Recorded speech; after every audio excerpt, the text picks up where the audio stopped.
In 2014, while I was in Luxembourg, I was in Germany the beginning of 2014, and around that kind of March, beginning of April, March or end of February, I escaped from Germany and went to Luxembourg because of the treatment I was getting then in Germany.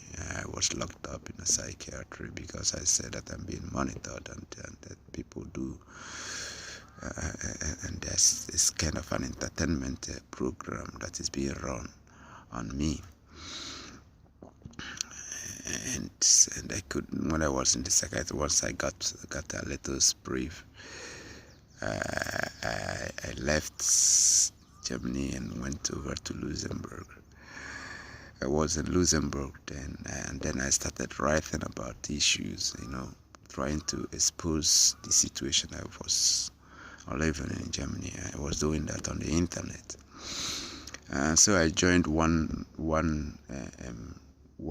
forum on Google Plus then.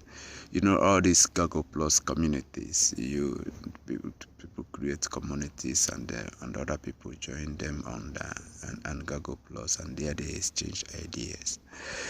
I joined one that's called Philosophy of Religion community. And there we discuss things that related to religion and morality, religion, ethics, and morality, just name it. You post articles and then you defend them, and also you read articles from other people, and then there you exchange ideas and you rub minds, you comment on other people's write-ups. And so we were doing that, and I was posting things that related to it. I remember writing something like the origin of evil, truth and relativism, just trying to write things that support my views on existentialism, things that relates to religion, and things that somehow opposes atheism, something like that. So I remember then I was in 2014. I was in Luxembourg. I was in, where was I? I was first lived in Esch sur Arserte in Luxembourg, and then there was a fight there. I wounded somebody, and then I was transferred to Rodange. That was Rodange was the name of that. This was first 25 Grand Cahier, Esch sur Arserte, and then to Rodange. That was what's the name of this place? What's the name of this street? I forgot. Dr. Gash, yeah. Dr. Gash, yeah. Rue the Dr. Gash, or was it Gaia the Dr. Gash, whatever. So I was there, and there I was writing things that relates to religion. There was this thing that about the things that I write then. I've kept on speaking about the voice that talks in people's head, and I do talk about from experience. I do speak from experience. Then while I was writing in 2003, there was this tiny voice that was deep down, like it doesn't exist, like it was from some other consciousness. I would write things, and the time it would take me, to reread and edit them before, so that and sometimes, because it's not easy getting an internet connection in Luxembourg, it's very expensive, and so you have all these bars, all public places have their public Wi-Fi, and so you use them. So I write these things at home where I was staying, and then I go to the city where normally I stay at the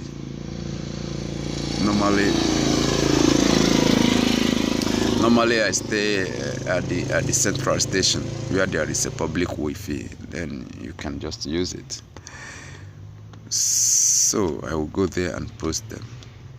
By the time it will take me to move from my home where I was staying to the place I will post these things, I usually hear this tiny voice that will say,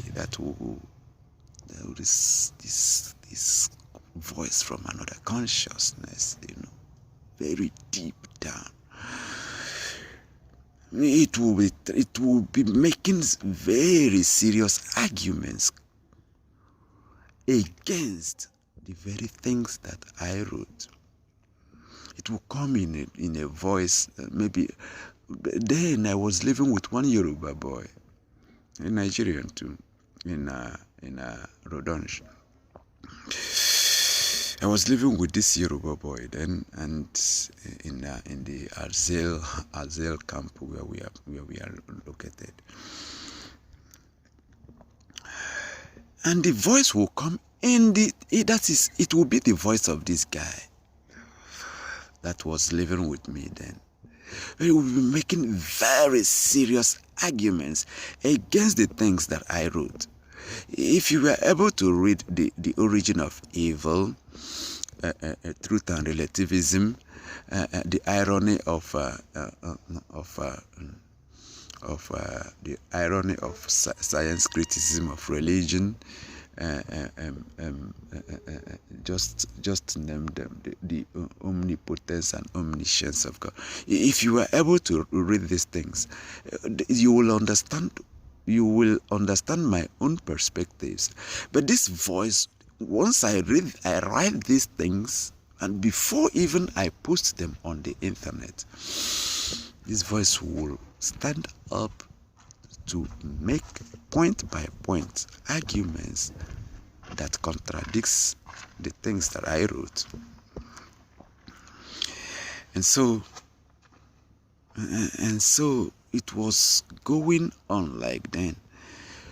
But I did not stop. I kept on writing. I will hear that voice. It will be like it's in a dream. It will be like it's in a reality. But I did not stop.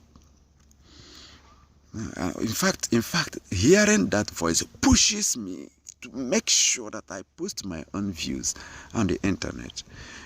Hearing that contrary arguments, I kind of feel like this is the argument that's going out there to people in people's heads.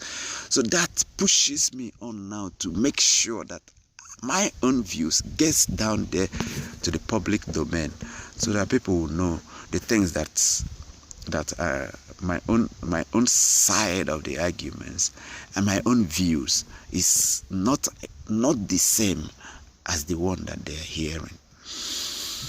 It continued to happen then until finally I stopped hearing that voice making those contrary arguments. I remember once in a while. I remember in 2017, while I was in Mannheim prison, broke some glasses when I came back to Germany. I was having some serious arguments with the local government for where I'm going to live, and so I broke their glasses and I was jailed for 7 months. I was there, and I also had that voice again on the night that they had to do their last election, the last general election. Yeah, when you hear, I am Shanda, I am Skandala, Ishtotemi Intima. That was the night. That was the last voice I had. I rose up to challenge it, and it didn't disappear. I didn't hear it again. So that was the last time I heard those voices, So that tiny voice that tells you something or the other it's really not the person you're hearing the voice. It's not the voice of the person you are hearing, it's the speaker. You know, they just take voices of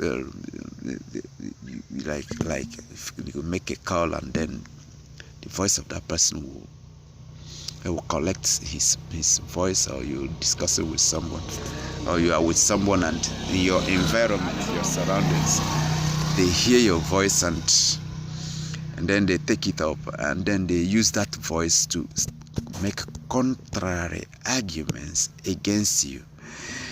And some people are very stupid. When they hear that it is their voice that is being used, they pose like they are actually the ones making those statements. But it's all illusion, it's all delusion, it's all deception. It's just what it is. I've been seriously trying to counteract that unreality or artificial reality over the years. But its reality is sustained by those who are addicted to fake fame, fake. Just when they, in fact, some people are still waiting for their turn, for them to be used. Their turn to be used. They are waiting and they are hoping that it will get to them. And so I don't know what I'm going to how to stop people from believing in unreality. But I try my best and I do what I can. I put this thing out there for people to know and read. And if you continue to believe and hope that a hologram is a reality, then your reality will continue to be a hologram. And the only thing I could say is to you is sorry. Sorry, because you deserve it.